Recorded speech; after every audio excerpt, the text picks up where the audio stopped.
In the spotlight from left, Donna Taggart, Niamh and Megan O'Neill. Photo copyright Fran Veal, singer Niamh. Photo copyright Fran Veal, singer Megan O'Neill. Photo copyright Fran Veal, singer Megan O'Neill. Photograph copyright Fran Veal, singer Donna Taggart. Photo copyright Fran Veal, singer Donna Taggart. Photo copyright Fran Veal. Renaissance is perhaps too strong a word, especially considering that it never really went away, but there is something big happening on the Irish country music scene. Over the past 5 years in particular, the genre that was once seen as naff the sole preserve of the token mammies and daddies set at weddings, and whose biggest icons were Daniel O'Donnell, Big Tom and Foster Allen, has undergone a rebranding of sorts. Blame Wagon Wheel if you must, yet while the uber-charming poster boy of Irish country, Nathan Carter, and his ilk have certainly brought the genre to a new, younger audience with an appetite for jiving and an aversion to Stetsons and bootcut jeans, there are plenty of women doing their bit too. The likes of Philomena Begley and Margot O'Donnell may have laid the groundwork back in the day, but now it's time to hand over the reins. It would be remiss to disregard the impact that the new female stars of Irish country are having on its revival, so, with that in mind, we spoke to 3 of Irish country music's rising stars ahead of their appearance at the Harvest Music Festival later this month, to find out what makes them tick, where their place is on the scene, and what's next for both them and Irish country music. The Harvest Music Festival will be held at Westport House, Co Mayo, and Enniskillen Airport, Co Fermanagh, on August 26 and 27. See harvestcountrymusicfestival.com. Donna Taggart, singer Donna Taggart.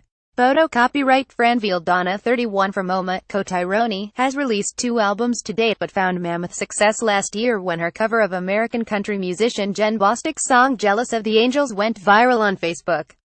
To date, it's racked up an incredible 97 million views. To say that Donna Taggart's life was slightly different this time last year would be to understate the case just a smidge. Last summer, she was on maternity leave and preparing to return to work in the health service after giving birth to her second child, Matthew. Then, she took the advice of her ever-encouraging husband, Colm, and uploaded the video of her cover of Jealous of the Angels to her Facebook page. Within days, it was clear that something big was happening with the song that has helped many process their grief after losing a loved one. When it first went viral, there was 20 million hits within a week. That shows you how crazy it was, she recalls, smiling. The emails and messages were constantly pouring in. Shock was the initial feeling, but now that things have settled, I'm able to take on board the magnitude of what happened, and we've certainly built on it. Videos go viral all the time, but I suppose it's what you do with the wind when it's in your sails that really counts. Taggart had long loved singing, and particularly country music, but it had always been a part-time endeavor. Being from Tyrone and up north, country music is very popular, she explains. I would have been very much into Mary Black, Maura O'Connell, but also American country artists like Emmylou Harris, Alison Krauss, all of those wonderful female singers. I loved bands like the Corrs, too, but because country music, and Irish music and folk music were always played at home, that was embedded in me from a young age. She agrees that it feels like there's been a shift in how the genre is perceived. I suppose it feels much cooler now, she nods. Also, the talent that's in the country at the minute speaks for itself. I suppose things go in and out of fashion all the time, and it feels like country is fashionable at the minute, but at the same time, I don't think it ever really went away. Maybe it just wasn't in the media as much. With the 3rd installment of her Celtic Lady series already in the works and a UK tour on the horizon, 2018 is shaping up to be another crazy year. The majority of the comments, messages and stories she receives these days are from American fans, and a trip stateside is inevitable, she says, including a planned stop-off in Nashville, the home of country music. Everything that I've done in the last year has sort of exceeded what I ever thought I would do, so it's about building on that, she smiles. Every door that opens, I'm just going, my God, this is brilliant. The demand in the market is certainly in the States and in Canada, so to go over there and perform to all of the people who are continuing to message me would be the dream. I've never really craved the spotlight, the press, all of that, but now that it's come, I feel that what I've done with music has great purpose behind it. And with that comes great fulfillment. DonnaTaggart.com. Singer Niamh. Photo copyright Fran Veal. Niamh, 38, is from Dublin, but based in Cavan.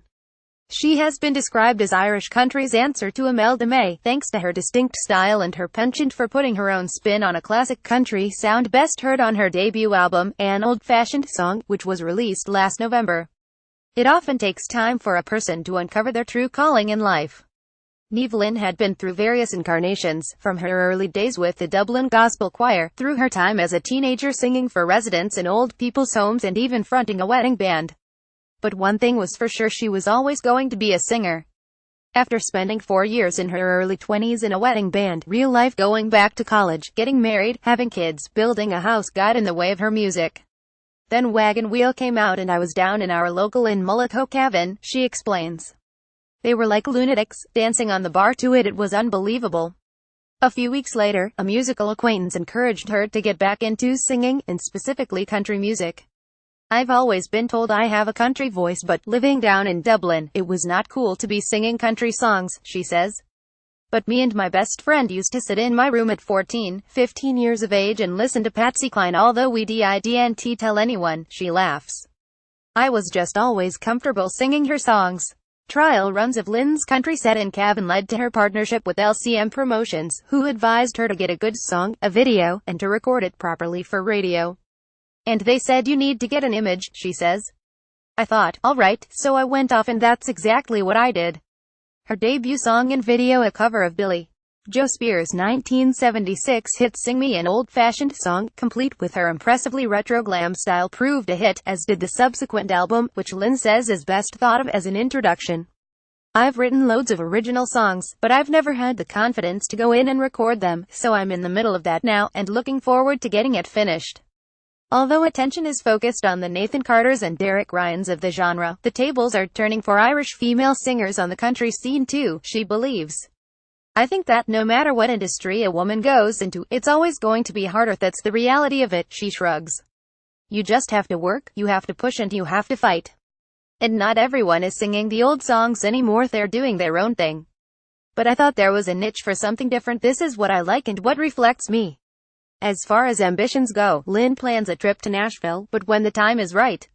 I don't want to go over empty-handed. I want to have my songs down properly. I want them recorded properly, she says. I'm getting a lot of feedback from America, and people appreciate that I do the old Nashville songs, not the new rocky stuff. So I want to be ready for them, and when the time is right. What I would love to do is sing in the Grand Ole Opry. I suppose everybody would, but to stand on the same stage as Patsy Cline and all the greats, even just to get a photograph taken, she sighs. Just to get there would be amazing. Nevelyn.com. Megan O'Neill. Singer Megan O'Neill. Photo copyright Franville. Megan, 27, is from Kildare but now lives in London. She has released one solo EP and one album with her band, The Common Threads, and has already played for Hollywood royalty at the annual Oscar Wilde party in Los Angeles. When Megan O'Neill first started traveling to Nashville to write and play with local bands and artists, they had a name for her. I kind of got known around town as the Irish Girl, the Ballymore Eustace native recalls, laughing. I've worked with loads of great people over there and I love going over. It's like my second home now. They think I'm full of soul is what I keep getting told.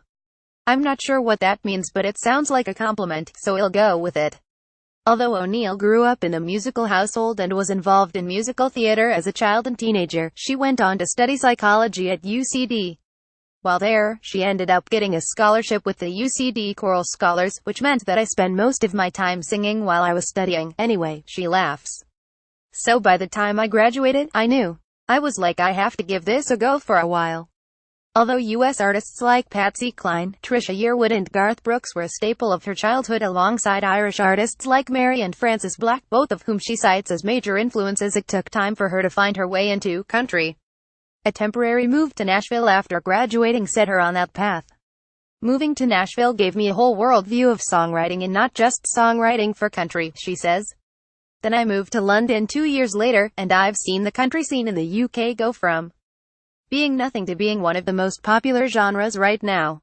I think that's leaking into the Irish scene massively, and I think that it will continue to do that.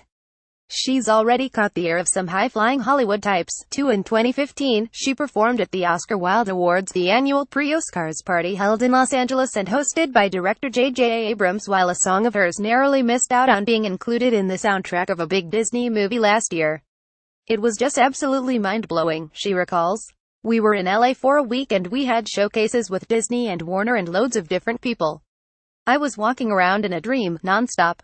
That was a big highlight, shaking hands with loads of very successful people and them really enjoying the music. There's more music to come, too.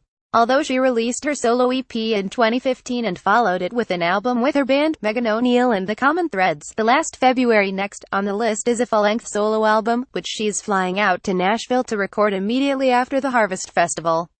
There is a place for the Irish girl, she says resolutely, with an emphasis on both words. If you look at the American country music genre at the moment, it's all male. There are no females in the top 10, she says, shrugging. But in the UK, it's all females who are doing way better than the men. We're all getting the top spots, the radio plays, everything. I think it ebbs and flows in that way, and I think in Ireland, because there's been a really good influx of female artists, the tables will even out. MeganO'Neill.com. Photography: Fran Veal, Hair, Aidan Darcy. Brown Sugar Makeup: Lindsay Mullen. Brown Sugar, South William Street, Dublin 201-616-9967. brownsugar.ie. Location: Garage Bar, Essex Street East, Dublin 201-679-6543. garagebar.ie. With thanks to microphone provided by Like a Version. For gigs and bookings, see likeaversionmusic.com. Weekend Magazine.